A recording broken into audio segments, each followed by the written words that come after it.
Hello and welcome to this March recap. If you're new here, my name is Madelyn and I am a professional oil painter newly based in the greater Seattle area. I am getting this piece along with another piece shipped in time for Dallas Art Fair.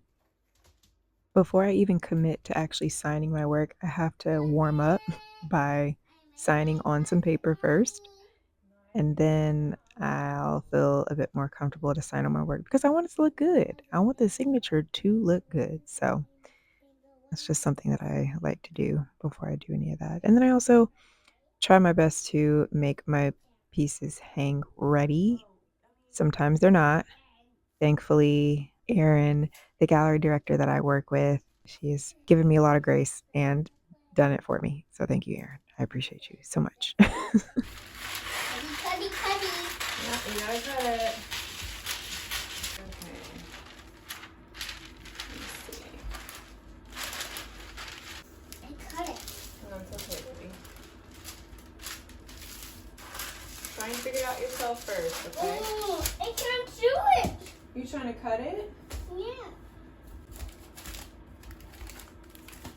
Alrighty.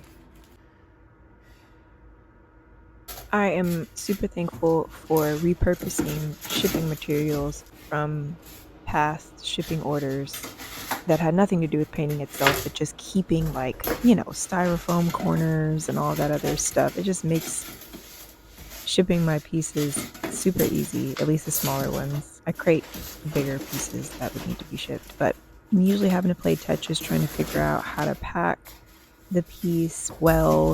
I think the only challenge with shipping these two pieces together was the fact that this box was like 22 inches wide and I think 4 inches high, and I couldn't stack the pieces on top of one another, so I had to somehow figure out how to pack them side by side. That's a little difficult because, mind you, the box is 22 inches wide and I got a 16 by 20 piece and a 5 by 7, so you do the math. You do the Tetrising in your head and figure out how that's going to work. I don't know how I made it work. I made it work though.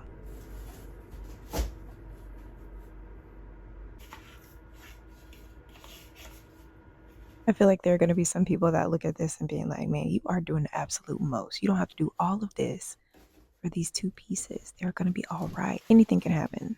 Okay. FedEx driver might be having a really, really bad day and they may not care about my piece and they may just chunk it. I'm not trying to mess around and find out because these pieces are worth a lot and I don't want to.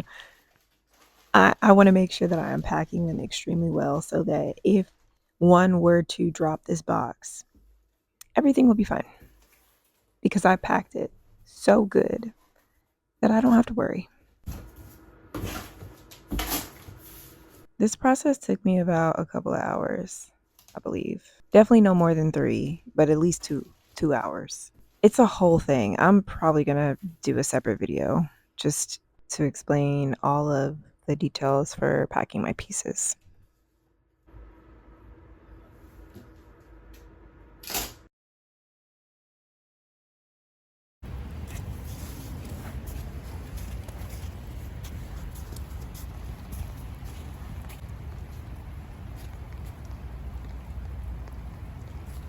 This was probably the most work I've done prepping a piece before painting, and it was absolutely ridiculous. And it was my fault. This right here is where I messed up because why am I sitting up here measuring before I even gessoed the canvas in the first place? I don't usually paint on unstretched canvas, so this was a learning curve for me, but I definitely should have gessoed this before even trying to measure it out because now I'm sitting up here trying to make sure I'm not losing the pencil markings from measuring out a 4 by 5 foot canvas. And then it just goes downhill from here, quite honestly. Like it eventually gets figured out, but I was just like, this was like not thought out whatsoever. Like I thought I had thought it out, definitely did not. Like, look at this. Look at how ridiculous. Like, why did I do this to myself? All of this was over the span of 3 days, and when I tell y'all I was so antsy, I just wanted to paint. After the gesso dried, I decided to iron the back of the canvas because it was super warped on the sides.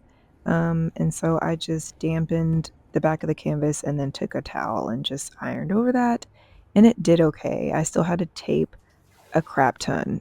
Now I understand why artists buy rolls of pre-gessoed canvas, because that will definitely be my future. For now, I'm going to run through the unprimed roll that I have.